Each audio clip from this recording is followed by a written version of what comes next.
Guy Fieri is a celebrity host of Diners, Drive-Ins, and Dives, and he's partnered with the National Restaurant Association Educational Foundation to raise money for out-of-work restaurant workers. To date, they've raised $21 million. That's paid out in $500 grants. To donate, visit rerf.us. Guy joins us now. Guy, I only wanted to have you on for one reason, and that is, how do you pronounce your last name? Fieri. Fieri. Yep. In Italian, E-R and I is Eddie. Fieri. So the way I explain it to everybody is there's a guy named Eddie, and he's got to pay a fee. There's a fee, Eddie. Okay, because I had people in my audience who were saying that I was mispronouncing it. And my wife's Italian, so I said, no, it's Guy Fieri. Yeah, no, you got it right. Okay. You got it right. All right, good. I like the intro music, by the way, the hangout music that you have going on in the background. Very, very calming, soothing. What do you have behind you? Is that a man cave or your office? With what kind of stuff do you have there? Well, it's my office, and that's it's collecting. It's all the stuff my wife won't let me have in the house. So my office is right off of the kitchen. And we built this new house, and she said, you have to finally move out of the kitchen with all your crap and go sit in your own room. So I look out to the patio, the kitchen's over to the right, and those are all my, from different projects. They said, we make bobbleheads and all that. You look at your collection. Oh, I know. I should send you this new bobblehead. It'd be perfect. All right. What's the best piece of sports memorabilia you have in the house? You want me to pick the computer up, take you over there? Yeah, sure. Yeah. So this is it right here. I think this is it. Kenny Stabler. Oh, that's great. Autograph Kenny Stabler. So Kenny and I were really good buddies. We met because I'm up here in Raider country, and we became really good friends and spent several nights here at the house, the old house. And he was the first one. He came into my kitchen, my old house. We're going to tear this out of the wall, by the way. And he took this, he took and wrote a Super Bowl play on the wall in my kitchen. And then that subsequently led to everybody that was famous sports star or now musician, because Sammy Hagar came in and wrote lyrics on the wall. And that really made my wife happy. So everything is sequestered over here. But I got a signed Evel Knievel jump picture, Kentucky Derby, but all that. But I'm Raider Nation, so that the Kenny picture is one of the best. Who are some of the other sports stars who have been at your place or you've cooked for them? I got to think about it. There's been a lot of. I'm actually a big music fan as well. But let's see here. Marcel, I don't know if you know Marcel Reese. Marcel played for the Raiders and had quite a few Giants up. We're a little bit removed from things. We're about an hour and a half, 2 hours away from the city, so we don't quite get all of the sports stars coming up this way. We usually have to travel down there. Although my son would like to tell you that we should get curry up here every other weekend. You want to cook together? But when you go on the road, though, are you hanging? Who do you hang out with? My film crew. I don't. It goes kind of fast and furious. We go from. I'll fly out of here. We live, like I said, Northern California. We'll fly out of here, get into, say, Philadelphia. I'll leave here at 4. I was just there with Michael Rubin at one of the last NBA games before this all went down. But we flew out of here, left at 4 a.m, got to Philly, I think, 11 o'clock in the afternoon, shot all day into the evening, stay the night, shoot all day again, and then fly home.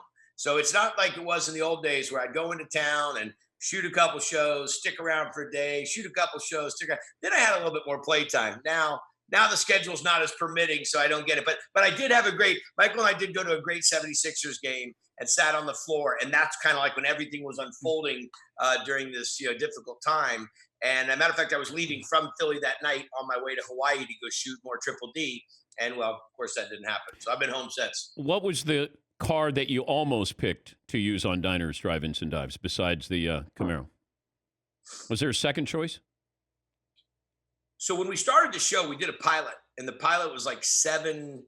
We drove 7 different cars, and the producer just went to car clubs and said, "Hey, we're doing the show that's going to involve old cars and diners and this, even before we'd really had designed what the show was like." So these car clubs would let me borrow their car. So I drove some really cool, a couple of really nice Dodges. I even did drive a Ford. I'm not a Ford guy. I'm a Chevy guy. And when we got done doing the show, that we got picked up, he says, "Okay, so what car do you think we should drive in the show?" And I said, "That '67 Camaro we drove. That's and that car." He went and got that car. So we used that car for a couple years, and then I finally went and built the '68 that we use now. But no, it had to be Chevy. There was no, and it had to be convertible so we could shoot, Yeah. because a lot of times the camera's in the car with me, and we need the light and we need the height for the camera. I'm But giving you all my inside info. is that your car? Yeah. Okay. Yep. How much? It's a '68 RS SS, so a Rally Sport Super Sport. It's got a 502 big block, Tremec 5-speed. It was a rotisserie car, so it's fully gone through. My brother had a '69 Rally Sport in the same color as yours. So whenever I see yours, I always think of my brother's red convertible Rally Sport, and that was a great car. That was beautiful. I mean, does he still have it? No, he sold it. Oh, I'm gonna tell you, if you know how many people have walked up to me going, when I was in high school, I had the. Do you still have it? No. But, I mean, but everybody. No. you end up getting the car that you couldn't get in high school, it feels like, right? You could have bought the car. I mean, to get the Super Sport package on a Camaro was like, because I have a couple of Chevelles also that are Super Sports, and the pack. It was the engine package was a bigger deal. But yeah, no, I see so many people that come up, and you can really see it, especially some of the old timers will look at it and they'll kind of give me this. I had one of these, and one time I went, and the story always kind of unfolds. So He's Guy Fieri, Diners, Drive-Ins, and Dives. Explain what you're doing with the restaurant workers here. well, listen, I've been in the restaurant business my whole life. This is all I've ever done, is do restaurants. And the TV thing kind of came after that, which I really appreciate the opportunity. But I'm a chef, I'm a cook, I've owned restaurants, I'm all sides of it. So when this happened, when we got this hit, I knew with the tens of thousands of restaurants that were being closed, we were going to have ourselves into a situation where we were going to just have so many people without jobs. And I'm thinking, like, what can I do to help? Like, I mean, go buy gift certificates, which is a great way to do it. But I'm thinking like on a national level. So I called the National Restaurant Association Educational Foundation, because they're the ones that take money in and then help get money out. They know how to handle the deals. Said, what if I start sending out these videos to these presidents of companies that interact with the restaurant business? Long story short, started sending out videos to, you name it, to Pepsi, to Uber Eats, to Coke, to anybody that had some direct connection, and people started sending money. And I think just as last night, we were up to about 21.5 million. That's So awesome. 21.5 million, 100% of the proceeds go directly to the employees. There's no administration fee or any of that kind of stuff. And the beauty of it is we're giving out $500 grants. And the website, if people want to check it out, to make a donation or to try to sign up for one of the grants, is RERF.us. That's Restaurant Employee Relief Fund.us. But listen, it's a terrible situation, and we're trying to make some impact and just show the people that have been serving us for all these years that the community is there, and trying to help serve them. No, it's great stuff. More serious question. Who does your hair? Well, you act like you don't know, because it's the same stylist you have, so I don't even know why we're joking about Does that. your wife do it, or do you do it, or somebody else? Well, I don't know that guys are supposed to ask each other that, but I know that stylists do have, and I don't know why we're going through this. Guy, I built a career off great hair, so this comes from a good place, okay? And that's why I followed. That's why I followed your lead. I will tell you though, during this pandemic, we've been shooting. And matter of fact, we're getting ready to do it this afternoon. I'm here at my house in the wine country, and we're shooting diners, drive-ins, and dives in our kitchen, or in our patio kitchen. And my sons are running the cameras. My youngest son is setting up the GoPros. My oldest son is my co-host and kind of my producer, and my wife's doing the makeup. And I said, I thought it was a common thing, like, well, honey, you just touch me up a little bit because I don't look that great, And I said, I got raccoon eyes. And she's like, and looks at me crazy. And I'm like, you do your makeup. She goes, that's not doing your makeup, though. So you got a little bit of a learning curve around here. Yeah. But no, a buddy of mine does. My buddy of mine owns a big salon, and so he does stuff. Yeah. What's the most overrated food? Fast food. Fast food's overrated. I think, you know what it is? And I mean, this is really the truth. I think there's some good fast food, don't get me wrong. And I think at 4 in the morning when you shouldn't be eating, Yeah. there's some, that it fills its spot. But I think like eating a burger, if you're gonna eat a burger, eat a really righteous burger. I mean, like eat a great burger. Eat a burger they didn't freeze the meat. Eat a burger that they fresh bake the buns. Eat a burger that they give it some respect and some integrity. But I think that this stuff of just coat anything in batter and fry it. Don't get me wrong, it has its place. But I think that if you're going to take on the calories and you're going to take on the carbs and you're going to go, maybe give yourself, if you're going to go eat a slice of pizza, eat some really good pizza. We got a Not lot like, of great pizza in New Haven.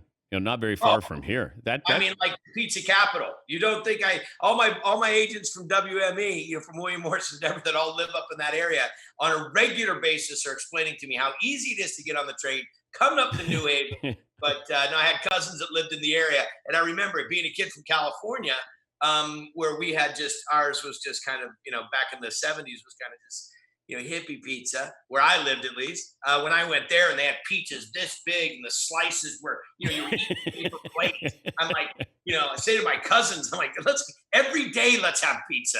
It was that good, really thin. We didn't get a lot of that. What kind of workout regimen do you? Because I watch, usually Friday it's like all day, all night diners, drive-ins, and dives, and I'm going. You got to have a good workout regimen. I actually, it's something that I really enjoy. It's actually something I really enjoy the most. I love to hike. I'm a big outdoors guy, so to me, going for a hike, we have a big park behind our house, and then we have a ranch, 500-acre ranch. So I spend a lot of time hiking and mountain biking. And then when it rains, I have my buddy of mine got me a Peloton treadmill, which don't ever say. I mean, I'll tell you something. I'm embarrassed I even say it, but I got to be honest. It does push me. I don't necessarily listen to all the classes and the people talking to me, but it does when the schedule changes, it does make you push it a little bit farther. I haven't run this much in my life. I'm usually like an incline hiker guy, but I just try to watch what I eat. I mean, I don't. But how much will you gain if you go out for a 2-day trip? Like how much? I mean, I watch when you take the extra bite because, of course, you want to be nice to the person that you're in their kitchen. You never go, one bite, I'm done. You always go, you double down, though. I give you credit, guy. You double down. You go bite. Oh, man, that's good. You go one more time to give them the ultimate compliment.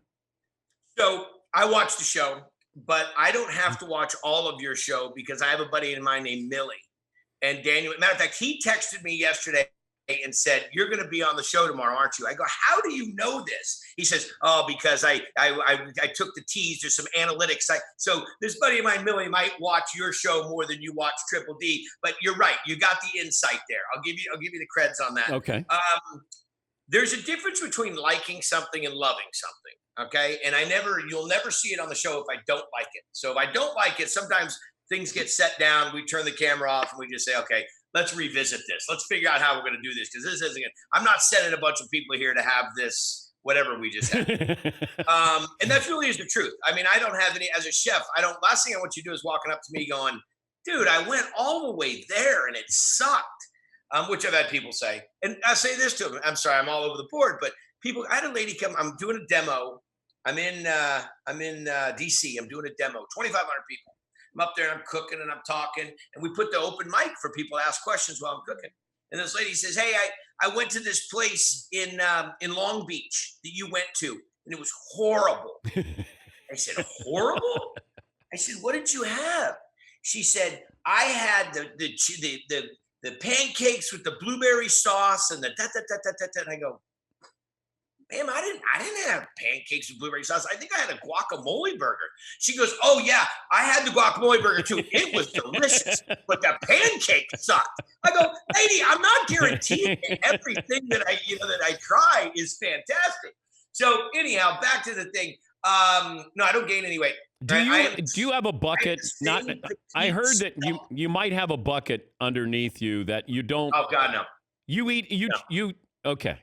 If I take the bite, I finish the bite. Okay. And I don't play the games. And I do know because like I did some commercials. I did some TV, some commercials for some restaurants back in the day. And we would be there and they're like, "Here's the spit bucket." And I'm like, it just doesn't feel right. I couldn't do it. So anyhow, no, I've never been.